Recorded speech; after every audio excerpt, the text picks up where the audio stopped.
Hey everyone, it's Bob Cargill at Cargill Creative on Twitter. It's Thursday, September 1, 2016, and I'm coming to you from Braintree Street in Allston, not live. I am pre-recording this, as it were. Usually I like to do these videos on Periscope, stream them live, but I thought I would try recording it and see if the quality of the video isn't better, and I know it will be.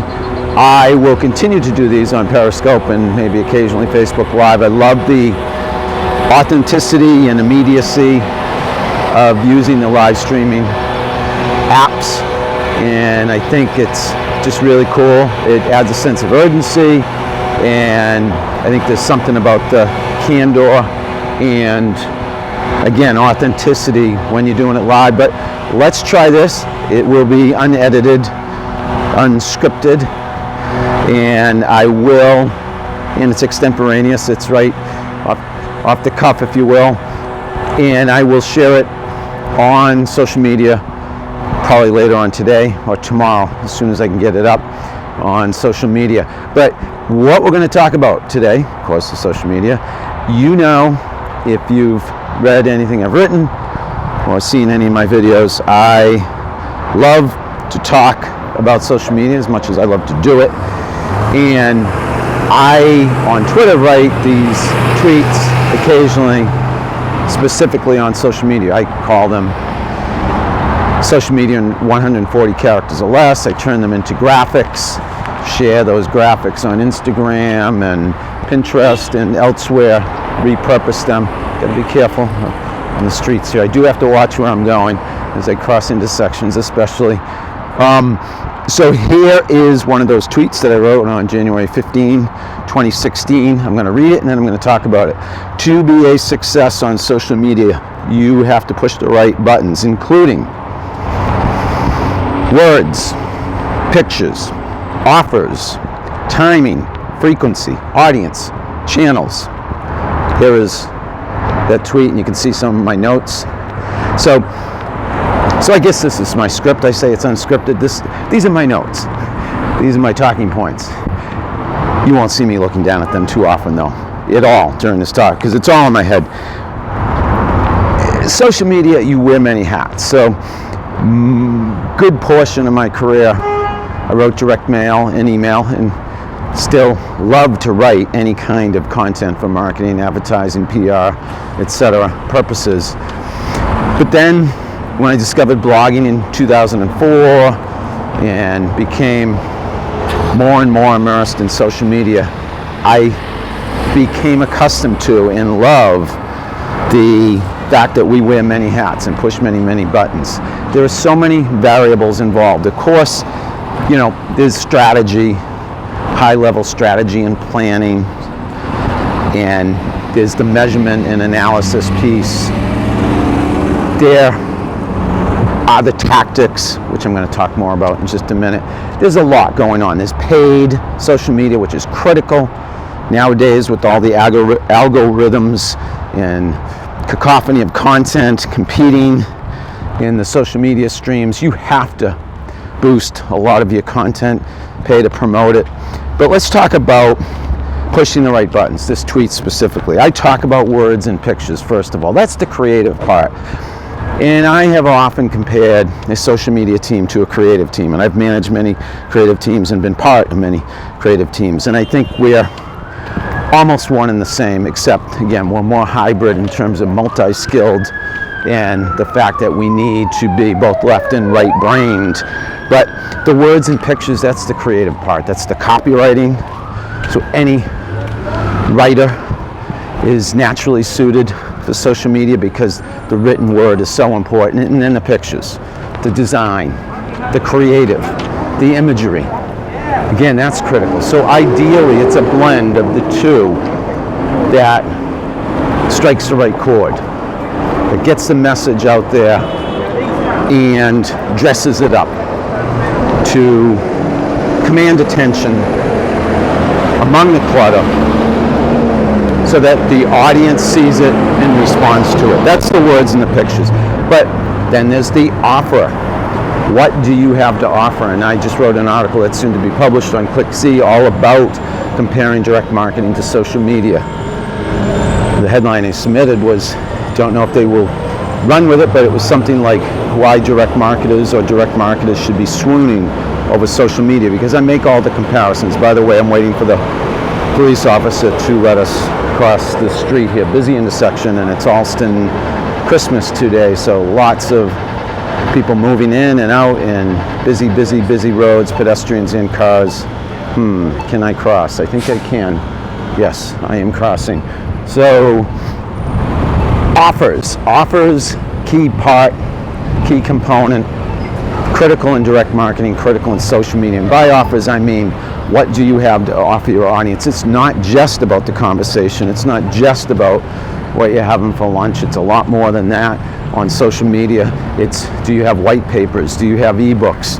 Do you have products and services? Do you have people? Do you have a place that you are promoting?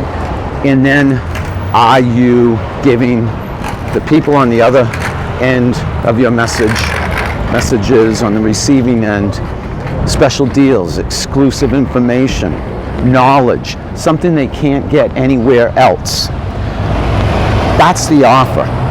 And you should have a call to action in a lot of these posts on social media. Not every one of them by any means, because you need to be conversational and you need to be human. But if we're talking about social media for marketing, and that's always what I'm talking about for the most part when I come to you on social media as a professional, offers are critical. Calls to action to get people to click on a link, to download what it is you have to offer them. Again, if it's a white paper or an ebook, or to watch a video, or to read an article you just wrote, or to ask to talk to the CEO perhaps for a free consultation. I'm making all of this up on the fly, but that's examples of offers. That is important. The timing and frequency of your content on social media. Key. Timing, I mean, what time of day? Morning, noon, night, 24/7 if you're an international company, or if your audience happens to be up late or up early. It's so important for you to measure, use the analytics, certain tools and technologies to measure when your audience is online, to track that, and to share as much content as possible when your audience is online and most likely to respond. So that's the timing. And you can find that out, again, using lots of technologies at your disposal. You can find out if lunchtime or right before 9 a.m. I'm naming some generally common times to be tweeting, for instance, or early evening. Oh, weekends. Is your audience online on the weekends? So that's timing. And then frequency. So many people think, oh, they can start a Twitter account or blog and be very intermittent in their contributing to the social media space, meaning not a lot of blog posts, one every month, or a tweet every other day. That's not nearly enough. You need to be extremely frequent. You need to be present virtually 24/7. The other day I talked about being all in and virtually on all the time with your social media marketing. And that means being responsive. If people reach out to you, you need to respond back to them very, very quickly. And that means you need to schedule a lot of content across the day, across the week, across the month, frequently, intermittently, on a frequent basis, for an indefinite period of time. Frequency is so, so important. You have to be all in. So many places to go. Audience and channels. Who are you trying to reach with your social media? Are you targeting the right people? In your paid advertising, look at the demographics. Look at the interests. Look at the gender. Look at where people work. Look at the industries. There's so many ways to break down your audience and make sure that you reach the right audience. A truism, an adage in direct marketing, we used to say, a bad offer to a good list works much, much better than a good offer to a bad list. And what that means is the list, the audience, is critical. Who you are reaching is so, so important. Finally, channels. And I said you got to press the right buttons. These are all the buttons. Channels. You can't just be on Twitter. You can't just have a blog. You can't just have a Facebook page.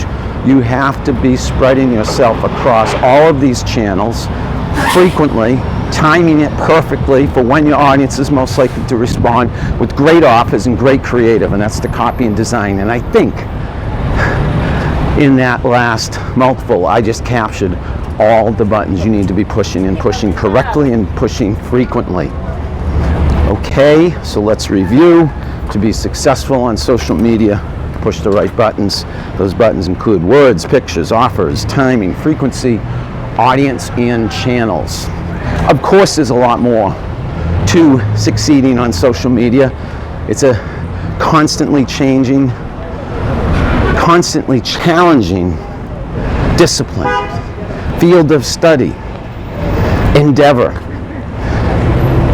Okay, it's a way for you to market your products, to publicize your company, to put a human face on your brand, to personalize, to customize your messages so that you can connect with people and establish long-lasting, mutually beneficial relationships, which lead to business.